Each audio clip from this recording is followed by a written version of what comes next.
Entendi. E em relação aos últimos tempos, tem uma linha que acredita que já aconteceu o final do tempo na época de Jesus. Estava falando sobre os tempos Os passados. pós-milenistas, eles pregam isso, eles dizem que todas as profecias apocalípticas já se cumpriram na destruição de Jerusalém e que agora a igreja vai pregar o evangelho, vai dominar a terra e que Jesus vai voltar quando o evangelho estiver dominando tudo.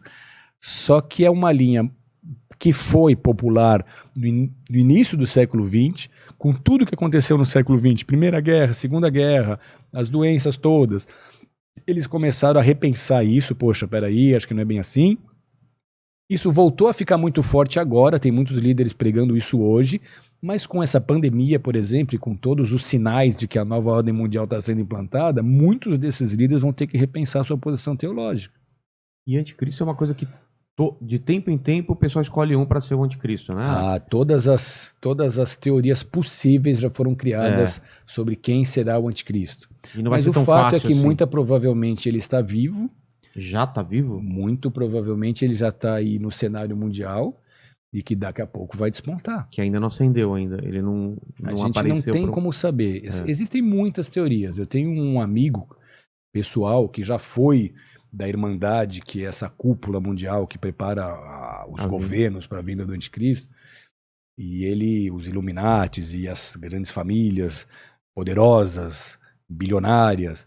Então ele fez parte desse movimento, ele fez parte dessa Irmandade, e ele diz que eles prepararam 9 pessoas. Vai que uma morre, vai que outra acontece alguma coisa, e que todos os 9 estão preparados para incorporar Lúcifer. Caramba, cara. Então a gente não tem como saber, e nem é o nosso papel também ficar elocubrando. Nosso papel é pregar a palavra de Deus, salvar as pessoas que precisam escutar a palavra e nós mesmos garantirmos a nossa salvação vivendo aquilo que a gente prega. O arrebatamento, que você falou agora há pouco mesmo, ele é literal? Uma pessoa está aqui com você, no segundo seguinte ela não está mais? Seria isso? Ou é uma coisa também metafórica? Você tem em todas as profecias bíblicas do Antigo Testamento relacionadas à vinda do Messias, a primeira vinda do Messias, você tem o cumprimento delas todas de forma literal. Aquelas 120 foram de forma literal. Por quê e por que cargas d'água a gente vai achar que na segunda vinda vai deixar de ser literal se todas as profecias se cumpriram de forma literal?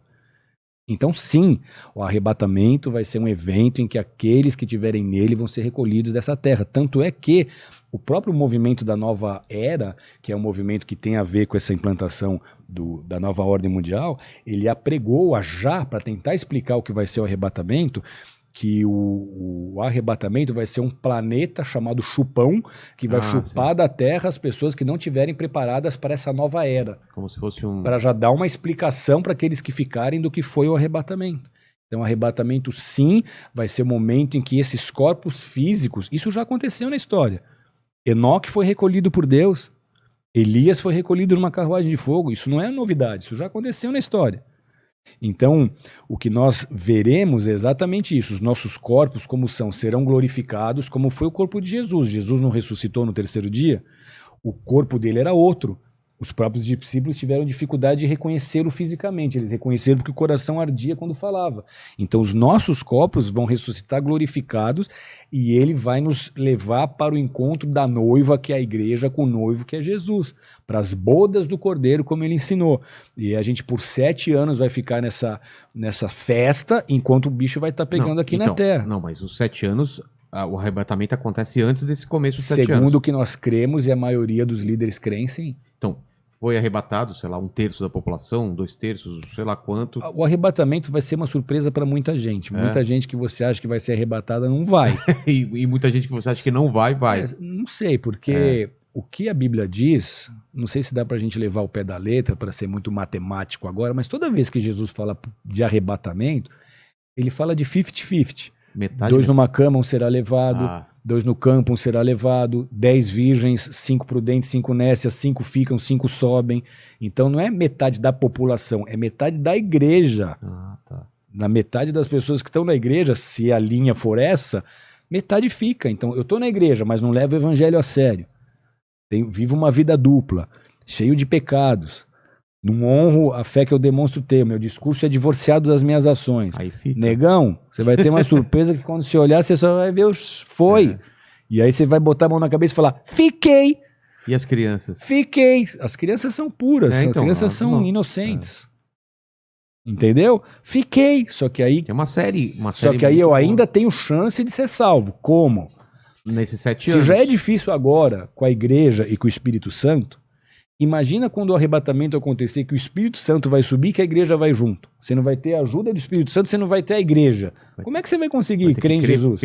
pela mente. E além disso, na metade da tribulação, Vai o ser anticristo vai perseguido. exigir culto e você vai ter que escolher negar ou aceitar Jesus. Você crê em Jesus, você vai adorar o anticristo.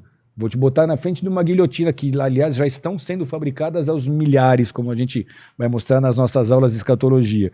Vão te botar diante de uma guilhotina e vai falar, você vai negar Jesus ou vai aceitar o anticristo, ou você rejeita o anticristo e continua com Jesus? Continua com Jesus, vamos cortar sua cabeça. Vai ser isso. A Bíblia fala que vai ser assim, ela diz, muitos vão ser salvos nesse período, mas manchando as suas vestes de sangue. Ou seja, eles vão ser mortos.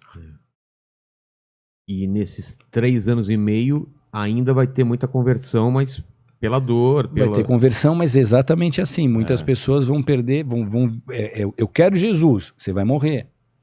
Então vai ter muita conversão, porque há muita gente que quando o arrebatamento acontecer vai cair em si. É. Meu Deus, eu fiquei, não quero ir para o inferno, não quero ser salvo, eu quero ir para o céu. Então eles vão preferir perder a cabeça, mas ser salvos. Realmente uma multidão vai ser salva nessa fase aí também.